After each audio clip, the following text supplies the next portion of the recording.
大家好，我是龙儿。不管家里面的电饼铛多脏多油，我们只需要撒一把，立马干净如新，不用擦，不用洗，也不用卸，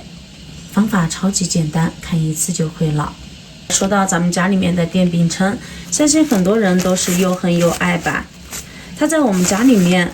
充当着不可替代的作用，给我们的生活也带来了许多的方便。但是说到清洁我们的电饼铛，很多朋友都不知道该怎么办，导致我们的电饼铛用过之后里面特别的脏，还有大量的油脂，以至于下次再用的时候，这些物质紧贴在电饼铛底部，洗都洗不干净，看起来就觉得非常的让人膈应。甚至有不少朋友觉得这个电饼铛就像是一次性的东西一样。为什么这样说呢？就拿我家的这个电饼铛来说吧。平时主要是用来烙一些饼，有时候还会做一些凉皮，像昨天还烤了肉。烤完肉的时候，我们发现这个电饼，不管是我们用它来做什么，每一次用完之后，我们都会发现它的底部有一些锅巴残留。而我们的电饼铛和其他的锅又有所不同，因为大部分电饼铛它是取不下来的，它里面的这个锅体和外面的这一层包装是连在一起的，非常的笨重，直接用毛巾来洗，里面的这些锅巴油渍污渍是很难被洗干净的，油渍还可以尤其是锅巴抠半天都抠不下来，那么如果用力去抠的话，还特别容易导致我们电饼铛里面的这一层涂层遭到破坏。里面的涂层一旦遭到破坏，那么后期这个电饼铛越用越粘锅，越用越不好用。所以说就导致了咱们的电饼铛直接用抹布来洗，洗不干净，除不掉下面的污渍污垢。而选用钢丝球来刷的话，又会导致我们锅底的这些涂层遭到破坏。这样一来就会影响到我们电饼铛后期的正常使用，同时还会影响到电饼铛的使用寿命。要知道这么一个电饼铛至少得好几百块钱，那我不知道你家的电饼铛是多少钱，反正我家的这个电饼铛当时买的是499，用了好多年了，现在还依然非常的好用。这可能和我平时清洗电饼铛的方法以及保养电饼铛的这些方式都有很大的原因吧，今天就来分享给大家。其实咱们的电饼铛也非常的好清洁，根本不用去钢丝球刷或者是抹布去洗，只需要加一点点它进去，不用刷不用洗，简简单单的用水一冲，立马就干净如新了。这个就是我们家里面家家户户都有的食用小苏打食用纯碱。我老是爱把食用小苏打和食用纯碱搞混，因为只是一字之差嘛。我们把食用纯碱先倒在手上，那么食用纯碱准备好后，现在我们把它均匀的撒在锅底，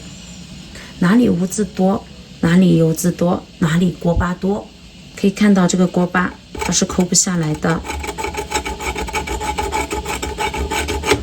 粘在上面特别的牢固，这些都是烤肉烤饼的时候留下来的一些锅巴，这些地方多撒一点。撒之前，如果你发现家里面的电饼铛里面还有大量的油渍的话，那就得像我刚才一样，先用纸巾把里面的油渍吸一遍，将多余的油渍吸附掉，接着再来撒食用纯碱。很多朋友平时不做饭的话，可能对食用纯碱不是特别了解，这里给大家说一下。我们可以看到食用纯碱它其实是一种食用添加剂，平时可以用来烘烤食物、发酵面制品、油炸面制品、果粉、煎炸粉、发酵大米制品、烹调嫩肉等等，所以它是可食用的，所以用起来自然很放心。然后我们再在里面倒入少许的清水进来，这里倒凉水就可以了，水不需要太多，倒到烤盘大概1/2的样子就可以了。我们都知道电饼铛它的烤盘非常的浅，如果水倒多了特别容易溢出来，而且这个电饼铛它里面还有大量的电线，如果这个水溢出来的话是十分危险的，因此我们只需要加一点点水1/2，能把底部的这些锅巴、污渍、油渍淹没起来就可以了。接着我们再把盖子盖回来，然后把电饼铛开火。开的时候，如果你家有上下盘的话，我们只开下盘就可以。开火之后，我们把它里面煮开，煮开后再煮上3分钟的时间。煮的这个过程中，你安安心心的等待就可以了。那么平时很多朋友，我们清洗电饼铛的时候，要知道里面的油渍污渍，如果不用洗涤产品，它是洗不干净的。于是很多人都会选择用洗洁精来洗，但是我们要知道，洗洁精虽然可以清洁碗筷，但是里面还是有化学成分。而我们的电饼铛，它的结构非常特殊，和我们的碗筷以及其他的锅完全不一样。一旦用洗洁精来洗的话，里面的洗洁精残留是很难被彻底清洁干净的。这样一来，长时间使用这种的电饼铛，对我们的身体会造成巨大的伤害。所以说，不建议大家用洗洁精来清洁我们的电饼铛。而我们的食用纯碱就完全不一样了。刚才和大家说了，食用纯碱它本来就是一种食品添加剂，可以用于烹饪各种美食。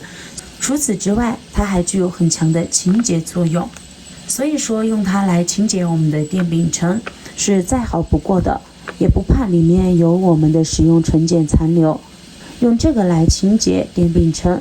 家里面的人用起来也更安心。时间到，我们把锅盖揭开看一看，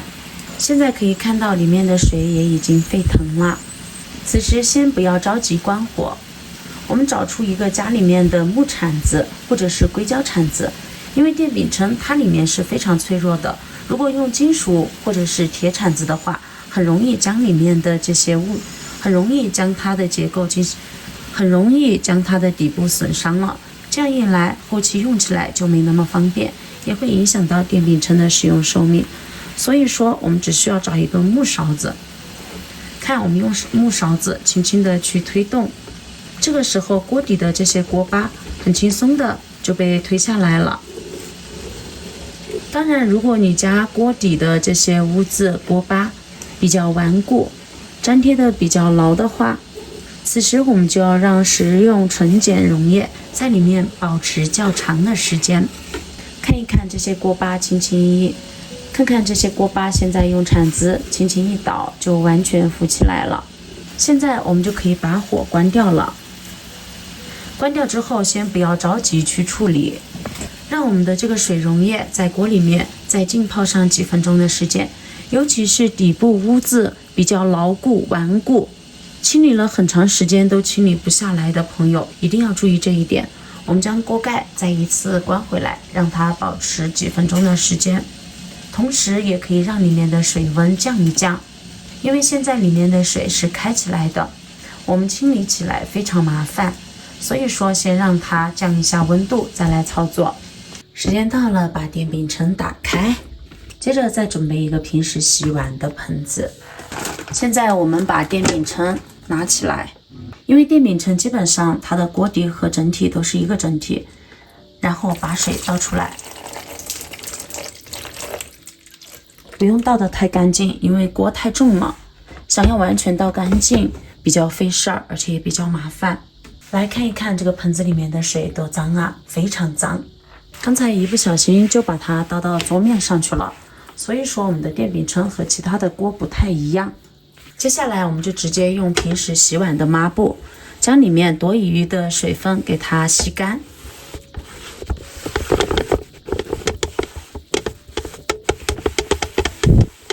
只是吸了个水分，可以看到现在电饼铛里面没有一点点的锅巴和其他的污渍油渍残留了。继续将毛巾上面的水分挤干后，再用毛巾擦一擦，直到擦到电饼铛的锅底，让你看起来满意为止。你看整个过程中，我就煮了一次，用毛巾擦了一次，这个时候电饼铛锅里面就已经非常的干净了。那么锅边处也直接用毛巾这样擦一擦，锅边处清洁起来就非常的好清洁了，因为刚才在煮食用纯碱水的过程中，那么煮沸之后，水蒸气也把这些地方的油渍溶解了，所以说这个时候只需要用毛巾轻轻一擦，它就立马干干净净的了。还有我们平时的功能面上，也直接用毛巾擦一擦，污渍就下来了。看一看简简单单的几分钟时间，咱们刚才特别脏的电饼铛现在可以说是焕然一新了，就像新买回来的时候的样子。尤其是我们锅底里面非常干净，没有一点点的锅巴、油渍和污渍，超级干净。我们现在用一张纸巾来给大家做实验，把纸巾放到锅底去擦一擦，多擦一会儿。我们可以看到纸都被擦得皱成这个样子了，但是纸巾上面非常的干净，没有一点点油渍残留，并且锅底没有一点点锅巴。由此可见，这个方法是不是特别的牛？觉得牛的朋友，我们在评论区留个言。当然也希望今天的分享能对你有所帮助。如果你有同样烦恼的话，一定要试一试今天给你分享的这个清洁电饼铛的方法。那么本期的视频分享就到这里了，咱们下期视频再见，拜拜。